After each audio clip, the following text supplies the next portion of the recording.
Lykillinn að sterkri uppbyggingu heilans eru samskipti við fullorðna sem fela í sér svokallaða sendingu og svörun. Í gegnum þennan þroskandi leik myndast nýjar taugatengingar í heila ungbarna. Þegar þau gefa ósjálfráðar sendingar með babli, svipbrigðum og látbragði og fullorðnir svara þeim með beinum og markvissum hætti.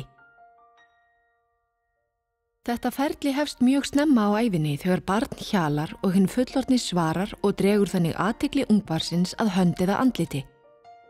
Þessi samskipti leggja grunninn að uppbyggingu heilans sem allur framtíðar þroski hvílir á.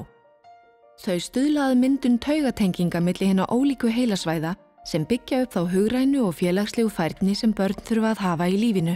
Hérna er dæmi hvernig þetta kemur fram í tengslum við læsi og málþroska. Þegar ungbarn sér hlut segir fullorðna fólkið hvað hann kallast. Þetta skapar tengingar í heila barnsins á milli tiltekinna hljóða og samsvarandi hluta í umhverfinu. Seinna kennir fullorðna fólkið börnum að þessi hlutir og hljóð geti einnig birt sem tákn á blaði. Með áframhaldandi stuðningi læra börn svo að ráða í ritmálið og að endingu að skrifa sjálf. Hvert stig byggir á því sem á undan er komið. Að tryggja að börn eigi umönnunaraðila sem allt frá frumbernsku eiga við regluleg samskipti sem fela í sér sendingar og svörun býr til grunn í heila þeirra fyrir allt frekara nám, hegðun og heilbrigði.